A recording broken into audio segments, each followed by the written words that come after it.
नमस्कार मंडळी, कसे आहात तुम्ही सर्व? नक्कीच मस्त आणि मजेत असणार आहे. तर चला, फायनली आज रामच्या वाढदिवसाचा जो काही व्लॉग आहे तो मी अपलोड करते. 5 फेब्रुवारीला होता रामचा दुसरा वाढदिवस आणि बरेच व्हिडिओमध्ये मी सांगितलं सुद्धा होतं त्या रिलेटेड जी काही शॉपिंग वगैरे असेल ती अर्धी का होईना मी शेअर केली होती.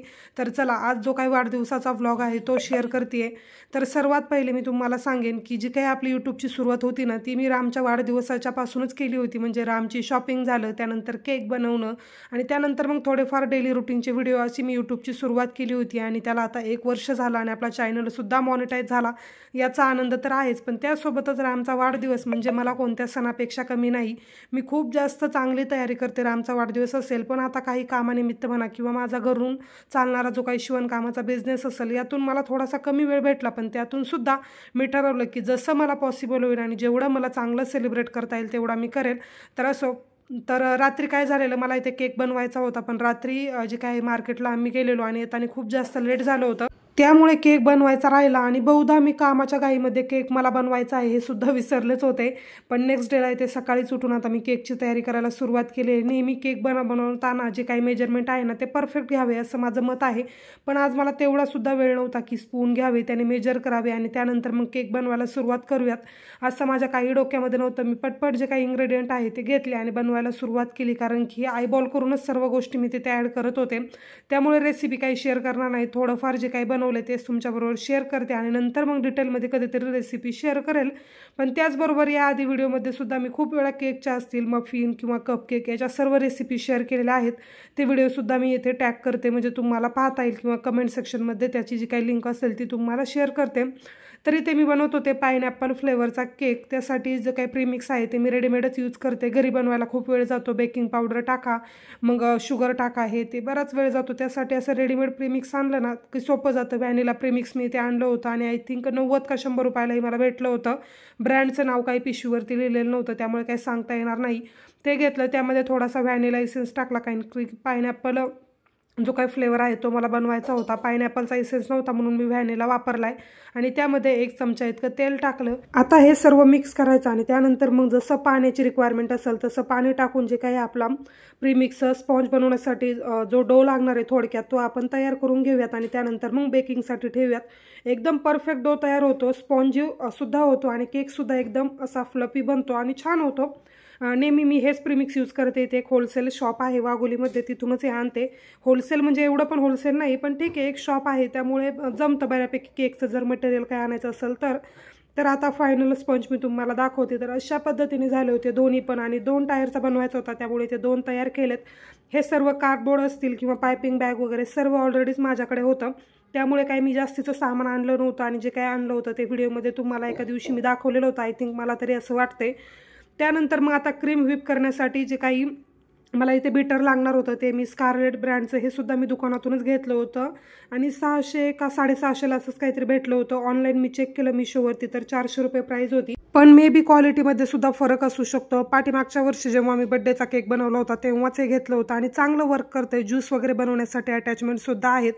त्यानंतर मग रामचं थोडंफार आंघोळ करून आवरलं, त्याचं औक्षण वगैरे सुद्धा मला करायचं होतं सकाळच्या वेळेस आणि त्याला मंदिरात सुद्धा घेऊन जायचं होतं.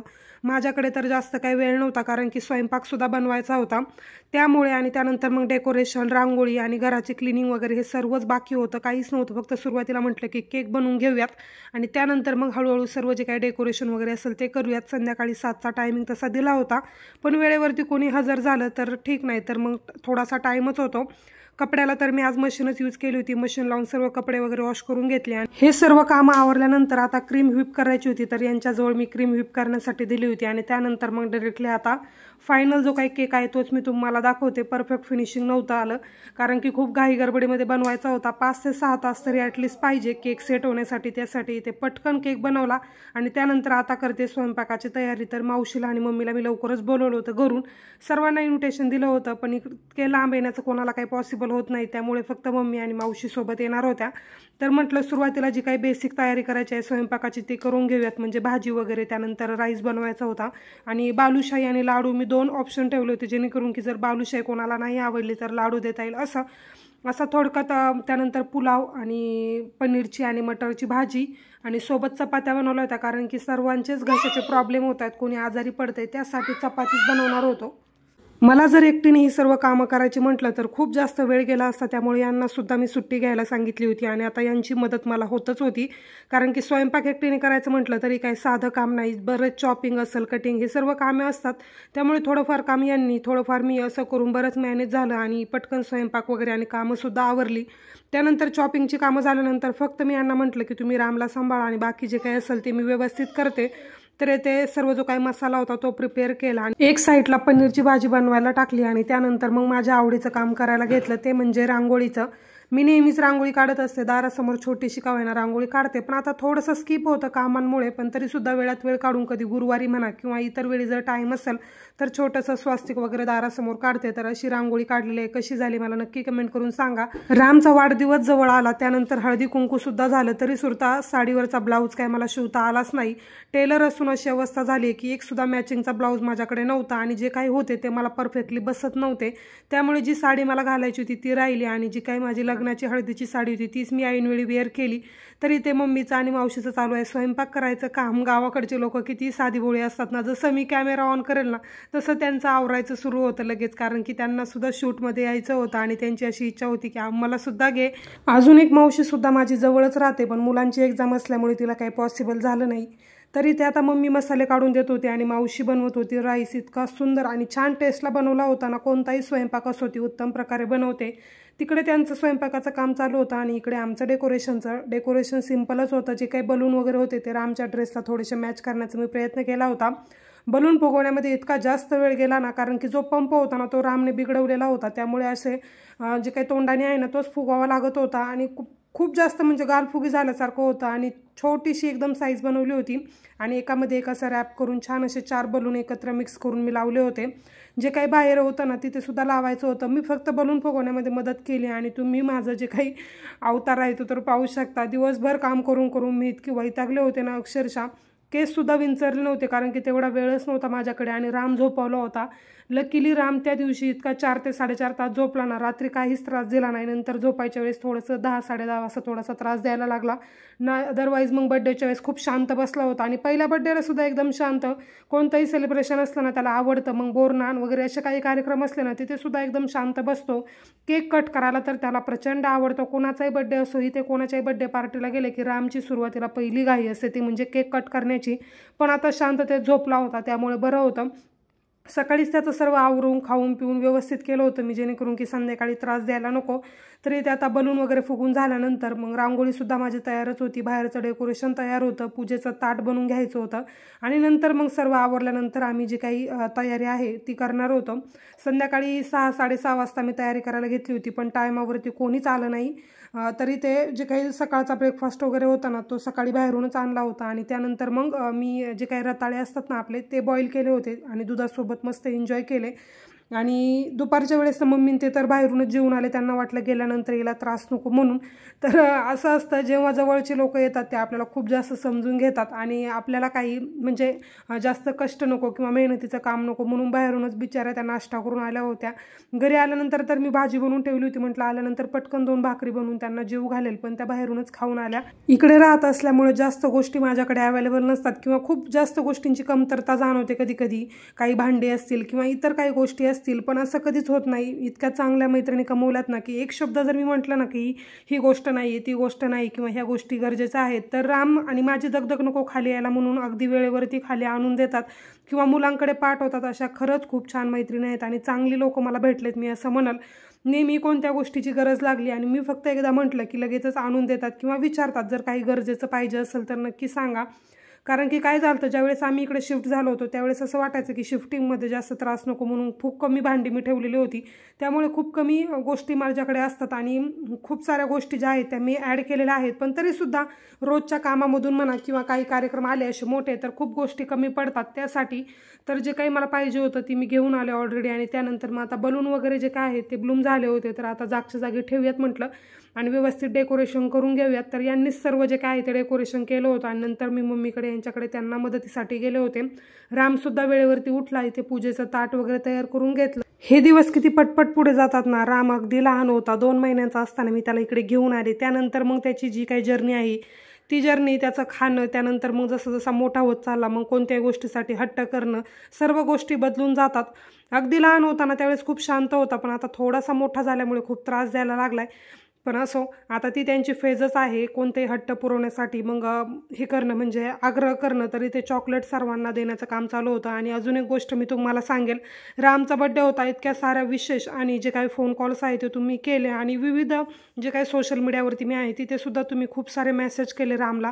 तर तुमच्या सर्वांचे खूप खूप आभार. खूप चांगल्या विशेष आणि जे काही आशीर्वाद आहे ते तुम्ही रामसाठी सेंड केले किंवा सांगितले. तर मला खूप छान वाटत होतं की इतकी छान जी काही फॅमिली आहे ती आपण कमवली. आणि बरेच रिलेटिव्स होते जे रामसाठी फोन करून कॉल करून असे म्हणजे जे काही विशेष आहे ते देत होते.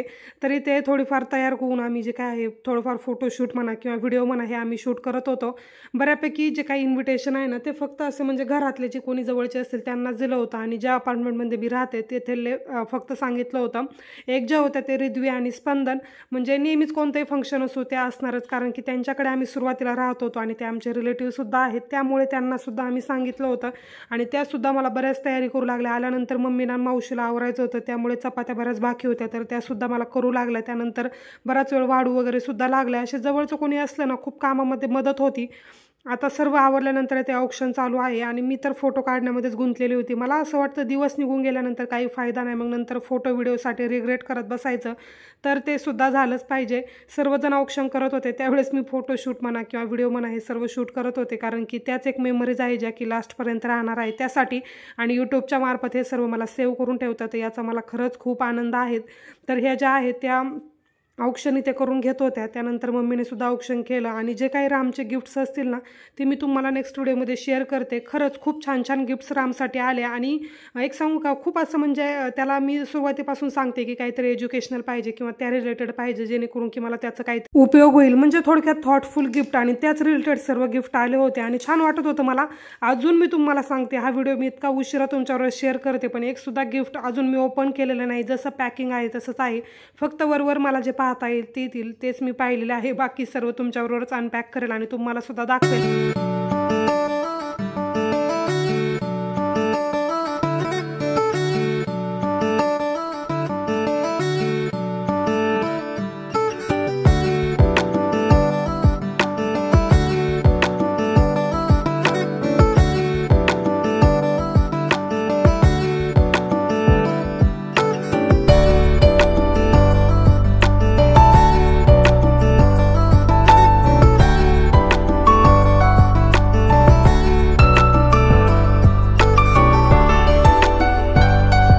पाठीमागच्या काही व्लॉगमध्ये मी तुम्हाला म्हटलं होतं की एकदम छोटंसं सेलिब्रेशन करणार आहे जे की फक्त फॅमिलीपुरतं रिलेटेड असेल. पण असं झालं की मला असं वाटलं की चला कुठे आपल्याला जास्त सेलिब्रेशन अटेंड करायला भेटतात, कारण की लांब राहतो त्यामुळे लवकर घरी जाणं होत नाही. आणि रामला घेऊन मी जास्त ट्रॅव्हलिंग पण करत नाही किंवा बाहेरचं फूड वगैरे असेल ते सुद्धा मी खूप जास्त कमी खाते. आपण बाहेर गेल्यानंतर मुलं ऑफकोर्स मागतात, पण राम ना असं आहे ते ज्या काही सिलेक्टिव्ह गोष्टी आहे ना त्याच खातो, जास्त काही खाण्यासाठी हट्ट करत नाही. अजूनसुद्धा तिखट वगैरे खात नाहीत, त्याचं जे काही फूड असेल तेच मला बनवावं लागतं. तरी ते फायनली ऑप्शन वगैरे झालं आणि त्यानंतर मग केक कटिंग झालं. ह्या सर्व गाईमध्ये रामचे सिंगल फोटो घेणंच राहिलं. माझ्या लक्षातच नाही राहिलं की रामचे फोटोज वगैरे घेऊयात. रामसाठी एक पार्टीवेअर ड्रेससुद्धा घेतला होता, पण यांना त्यांच्यासारखंच मॅचिंग घालायचं होतं, तर म्हटलं चला रामला सुद्धा हाच टी शर्ट मी वेअर करते. आणि खूप छान दिसत होता. ॲक्च्युली रामला ना सवय नाही कॉलरचे शर्ट वगैरे घालायचं, नेहमी पोलो नेकचे शर्ट मी त्याला घालते. आणि मामा मामीने ड्रेससुद्धा सेम तसाच आणला होता जो की मला चॉईसने असा आवडेल असा, आणि छान कलरसुद्धा होता. आता गिफ्ट ज्यावेळेस मी अनबॉक्स करेल त्यावेळेस तुम्हाला दिसेलच. बाकी सर्व जे गिफ्ट आहे ना ते खूप युजफुल आहेत, म्हणजे कोणतंही असं जाणार नाही असं होतं. तर चला असा होता फायनली रामचा जो काही सेलिब्रेशन होतं बड्डेचं, त्याचा व्लॉग कसा वाटला ते कमेंट करून नक्की सांगा. फायनली रामची फेवरेट दिदी आली आहे त्याच्यासाठी गिफ्ट घेऊन, आणि मी म्हटलं की तूच अनबॉक्स करून त्याला दाखव की नेमकं काय आणलं होतं. एकदम छान आणि उपयोगी असं गिफ्ट होतं. पुढच्या व्हिडिओमध्ये तुम्हाला दिसेलच. चला असा होता आजचा व्लॉग, इथेच एंड करते. कसा वाटला ते मला नक्की कमेंट करून सांगा. भेटूयात नेक्स्ट व्हिडिओमध्ये, तोपर्यंत बाय.